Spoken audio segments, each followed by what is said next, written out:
Hello, ladies and gentlemen, and welcome to episode 36 of NFL Draft Analysis by Sideline Specialists. We're going to the deep waters here, the deep rounds. So today, in this episode, we have Anthony Gould, wide receiver out of Oregon State, drafted in the 5th round by the Indianapolis Colts. Dude is a freak athlete. All right, that's what makes him special. That is what warrants him being drafted, even in the 5th round. I'm not going to show his combine stuff, but I will just rattle this off for you. He ran a 4.39, a 1.49 10-yard split, which is lightning fast. 39.5-inch vert, 10-foot 9-inch broad jump, and a 4.16 20-yard shuttle. On the combine page, I'm just going to briefly rattle this off. Like I said, he had the 4th highest athleticism score of any wide receiver in this draft that was tested at the combine.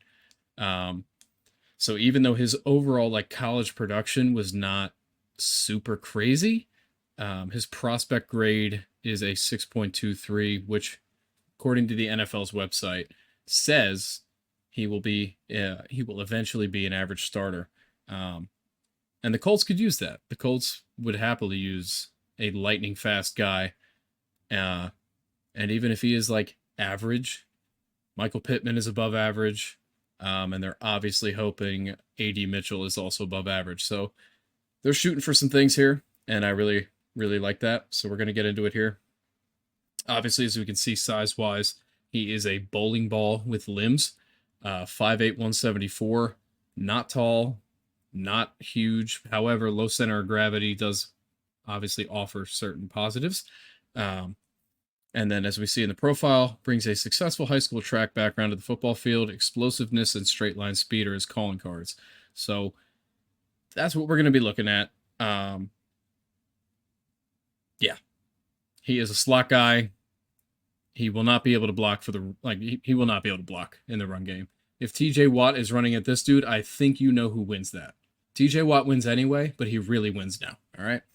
So we're going to just go ahead and jump right into all this stuff. Sorry.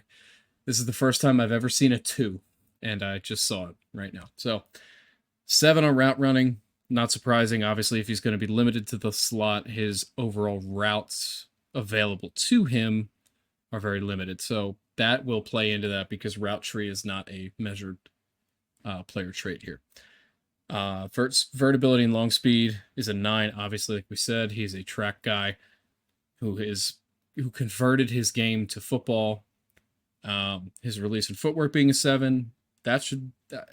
We should probably work on that. You have the speed, get the footwork. 6 on hands. Again, he came from track, and I understand it's obviously the biggest difference in the entire universe to go from a guy who is running track to playing football. If you're playing wide receiver, the one thing you need is hands. Work on that. Change of direction acceleration is a 9, not shocking. That is obviously a superb thing. Change the direction flexibility being an 8. Hand in hand right there. Run after catching contact is a 6. Obviously, if he gets hit, he might be able to bounce off one guy if they hit him wrong. Because of his size and his center of gravity, you have to tackle him the right way. But if in the NFL, if a guy is a sure tackler, gets his hands on this guy, he's going to make that tackle. Play strength and blocking, obviously, is the first 2 we have ever seen on this channel. I can't help but laugh because that is just why even measure it? We know. And then we have a 7 on competitive toughness, which I like because he's willing to at least be an aggressive guy despite his size. He still is willing to attempt at least to make blocks, even if he gets absolutely steamrolled. So weaknesses: lacks the size and strength to compete at the catch point, not shocking. Small catch radius because he has short arms and he's a short guy, not shocking. Willing but ineffective run blocker. Like I said, I love that he's willing to get in there. However, here's the truth: he could probably stop some sacks just by getting in the way for half a second, but he's just going to get hurt at some point. The not a big yards after catch receiver is a little surprising because you would think, right, a track guy, if you give him a catch in open space, that he would be able to then accelerate quick enough to a point where defenders that were close would not actually get him. So they're going to need to figure out a route tree that supports this guy's game if he is to actually get snaps at receiver. My prediction is with the new kickoff rules, perhaps this guy is going to be their new returner. We shall see. So let's keep on moving down. We got some 3-year data here. He improved every year. This is one of the things I look at first. Obviously, if a guy stayed stagnant or actually went backwards, I would be very curious as to why a team would use a draft pick on somebody. And with this grade range, right, his high is 73.9. That is last year, and that is a good thing. He gets drafted on his best rated year. Always good. He had 70 targets, 44 catches for 711 yards, 16.2 yards per catch with 2 touchdowns. I'm very surprised at the fact that these slot snaps kept going down. This guy in the NFL is the absolute like prototype for a slot guy. He's not going to win outside against physical big corners. And the way you give a guy this like size a chance to succeed is put him over the middle, where the first players he will encounter are linebackers who will not be able to keep up with him if he gets by them with no contact. So in the NFL, we will fully expect the slot snaps to absolutely be the only thing he ever sees when and if he is getting offensive snaps. So we will go ahead and look at the stable metrics. Obviously, separation versus single coverage is going to be high. He is extremely fast, so that's an 86. Yards per route run being a 90. That grade is very good. I want to see how that translates, though, and obviously his role may be very different. Open target percent, 77. Again, if you can't keep up with the guy, he's going to just be open. And I think Indianapolis looks at this guy, his athletic traits, and says, okay, there's things we can work with here. If we could develop this guy, he could be extremely good, and he could round out a wide receiver core. They know what they have in Michael Pittman. Obviously, they draft A.D. Mitchell earlier in this draft as their number 2 receiver immediately, and they need to make sure that he does succeed. But you need to be able to get a third that will obviously draw defensive attention and game planning. So you take a risk on a guy like this and hope it works out. Receiver grade versus single coverage, 72. That is above the like college average. Obviously, we're going to want to see that improve. I think Anthony Richardson is a very, very good young quarterback, and obviously giving him young receivers to build chemistry with early in his career is a great thing to do. Receiver grade versus zone. This doesn't surprise me because zone being a more loose area-based coverage style would negate a guy like this a little bit better because more players on the defensive side would be free to then choose to go for Anthony Gould rather than being set on a single primary receiver right from the snap. And Gould's bread and butter is 100% that like over the middle, has some free space, gets to catch on the run, and use his speed to make things happen kind of guy. In the NFL, that is obviously there's guys with just blazing speed that also put a lot of other things together, like Tyreek Hill being the best example. But Gould is going to have to put some work in to ensure that he is a well-rounded player. So we're going to go down here. He had 4 drops, and obviously that being an 8.3% drop rate is not good. That definitely ties into why his hands rating was not extremely high. Yards after catch, 5.8. That needs to improve for a guy with speed like this. But I understand with his size that when he does get hit, he is probably going to be tackled. So I get it. Only forced 3 missed tackles. Gotta work on that agility. The size, just you have to work on your bag of moves to make sure that you can gain more yards for your team. 4 contested catches, like that said, his size he's smaller than every corner in the NFL by like 4 inches and probably 5 inches of arms. I mean, it is a mismatch. It's going to be very hard for him, but I do wish him the best as far as development goes. So screen passes, clearly we're just going to start on that because that is a perfect rating right there. 7 for 7 on screen passes, 107 yards. So there is potential that we could see this guy in the backfield then. I don't see any reason to not at least try that, especially in a division that feels as though it could be very competitive this season. The Colts are definitely going to need to get creative. This guy seems like he is a player that is definitely useful and available for creative plays. Out routes, had 13 targets. This is highest target count for any route style. 7 catches for 78 yards. That should improve a little bit, I think. But if they run like trips right, trips left, whichever, if you give this guy a block, he will get you some yards. And that, I think, is something we will also potentially see. 5 of 10 on crossers, 108 yards. So obviously he only caught 5 of them, but he did gain about 21.6 yards on each one. That's very good. 9 of 10 on hitch routes, little over 10 per catch, or actually 11 point-ish something. About 11.2, very good. Out routes, yeah, I think there's just room for improvement, right? Slant routes obviously are going to be something he is very known for, I think, because they should be reliable. He is going to, if he is able to be free of contact after the first couple steps, he will get up to a speed that cannot be matched unless a guy simply is not covering anyone and is allowed to then jump the route. We're going to go down here. Obviously, we see these athletically. He is in the green on a lot of things that are very important, and in the red on a lot of things that are very important as well. Like his hands are very small because he is small. His arms are extremely short. His weight is low. His height is very short. I mean, man. I think if this guy has the right amount of heart, I think he has a shot. And obviously the Colts, with whatever research they did, determined that this guy has the kind of traits, personality and athletically,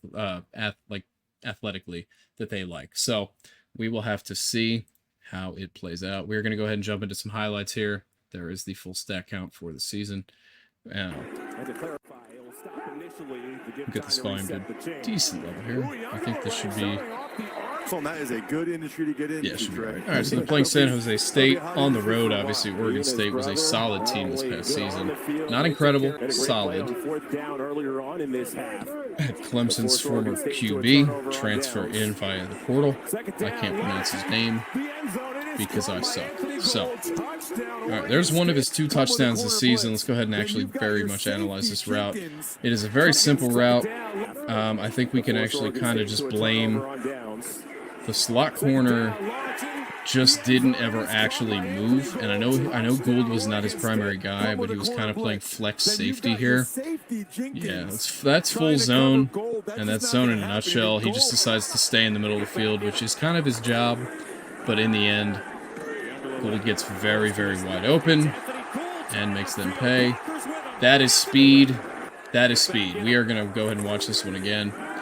He catches this at the 25, is by the 35 in about 2 seconds, and he gets absolutely free and says goodbye. So this will be his second of 2 touchdowns this season, I believe, was his entire season total, and he got them both very early and did not get any more for the rest of the year, which is a little concerning because you have to wonder, were you not open? What was the issue? And don't worry about no audio there.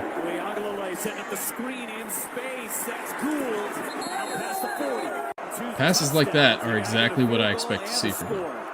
That exact sort of route is right in this man's, like, just bread and butter zone. I like the fight there. He's not a big guy. He really cannot make too many things happen physically. Nice adjustment to the ball there. This ball is thrown not really well at all. You can see it wobbling. It is short. He turns his body, adjusts himself to fall down and catch that. Very, very well done. I know his hands are in question. That was a very good play. This shows you a lot of potential. It was a very simple play, but you got to make simple plays work too. Obviously, so. If you have no fundamentals, you have no business in the NFL. That's just the truth. Bit of a lob. That's actually a very, very nice pass. The way he drops this in there is fantastic, and Gould knew exactly where he was in the field. You can see the outstretched right foot to make sure he dragged it. Wow. Another loft. Right over the defender. He makes a diving, beautiful catch. Hey, I'll meet you up there. I'll throw you open. That is very good field vision, very good body control, and just shows you in a nutshell the sort of athlete that we are analyzing in this video. Turf monster and the defender kind of got him there. He got double whammy. I do like these over the middles. He's going to take some hits, but he actually does have the right body type to absorb some hits. His weight for his size is a durable combination. Obviously, him being the weight he is not incredibly ideal. But he's not going to grow any taller, so he can put a little bit of muscle on just to stay. I want him to be able to absorb hits, is what I'm trying to say. I do not want to see this guy just get smoked by an NFL linebacker and just erased from existence. And I'm seeing a theme here, too. We already saw that the yards after catch were a little low. A lot of these passes get to him when he's already just getting touched, so his opportunity to make something happen is kind of low. Third and 16. That was a good play. Got past the first down marker, made the catch. First down. Oh, deep ball. Oh, he should be gone there. If that pass is correct, he's gone. He has so much separation on that corner there. That's about 3 or 4 yards. If that ball is thrown properly, he catches that in stride and gets his third touchdown of the year. However, made a very good adjustment on it, saw it coming in, was able to stop, make the catch, and it wasn't even a fully body catch either. He caught that with his arms and brought it to his body. I like that a lot. And here he is on a return. Not surprising. I do believe the Colts will use him in the return game, especially given the new kickoff rules. This guy seems like he would be an absolute weapon in that sort of thing. Give this guy a little bit of space on a kickoff. Those first few steps are so fast, he will always gain you yards, as we can see here. Down to the 25. Very, very well done. So, another slant. Okay, endured some contact, gained about another 6-7 yards. That is an excellent thing to see. The score is hilarious. Obviously, Colorado had a safety in this game, and they're still down by 15. So, yep. Go prime time. I've loved the ride here at Oregon State. Anyway, I got to follow in my dad's footsteps, you know. Oh, look at that speed. Streaking into Stanford territory. Oh, good. Another muted highlight. I don't mind that at all. I could talk now. So, obviously, given his stature, his top speed is not going to be extreme. It is simply his ability to be quick, which means that you can get up to your top speed faster than other people can get up to theirs. So, that is why he's able to create this space between him and defenders. However, the top speed of some defenders, especially in the NFL, is going to be significantly higher than his is, simply because his strides cannot be as large. And obviously that's a detriment. However, you don't need every single receiver to be a guy like Deshaun Jackson, where every play he will just go past everybody, catch it, and then still stay past everybody. All right, you can have a guy who is simply a weapon in the short like yardage game, and I believe the Colts are looking definitely for that. They want a good bit of versatility, and this guy can provide that. Nice block by number 6 back there. Sorry, I actually have to point this out. I don't know who number 6 is on Oregon State, but He's a running back, and this block is absolutely incredible. Nice pickup of the blitz, and he gets it away. And even the announcer says it, and I didn't know he was going to say it, but yeah, he stuffed the shit out of him, and it allowed a very solid outside play. Obviously, Oregon this past season was very good. The only team that was able to best them was Washington twice. And that is what it is. But Oregon State, I appreciate the fact that they competed to as hard as they could every game. The scoreboard may not have said it, especially in this game. Oregon was just simply better. But I do believe a large part of Oregon State having a solid season was Anthony Gould. And what we're going to do now is go ahead and look at the Colts depth chart. So as we see, A.D. Mitchell obviously is going to slot in as wide receiver 2 pretty much immediately. And then in the slot, Josh Downs will be the starter and Anthony Gould will be behind him. They're similar in size and kind of what they offer, especially in speed. They have the same exact 40 time. So it will be interesting. I do genuinely expect that Anthony Gould is going to become a special teams weapon. And there is so much value in that, especially now that the kickoffs have changed so dramatically. I think this is a really smart pick by the Colts, not only because it gives them depth, right? They know they like this sort of player because they have somebody like it in Josh Downs already. And it seems weird maybe to have two of the same kind of thing.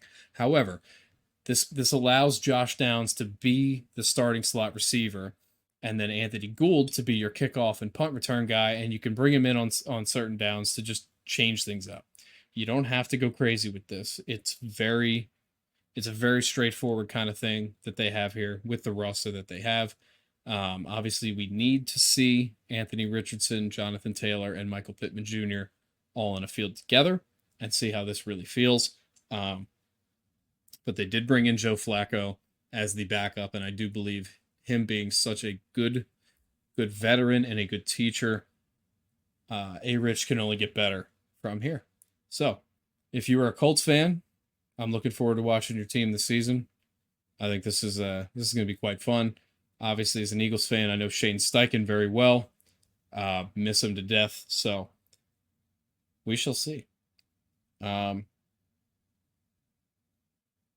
and even the first round pick, Laiatu Latu, beast. What a unit. So, thank you very much for watching. If you enjoyed, please consider hitting like and subscribe if you'd like to see more videos. Obviously, subscribing will allow you to see those pop up on your homepage. And it will also allow you to see when we go live with our podcast. You can find our VODs under the live tab, or you can listen to the audio-only versions on any of the podcast media sources that you so desire. Thank you very much, and we will see you again very, very soon.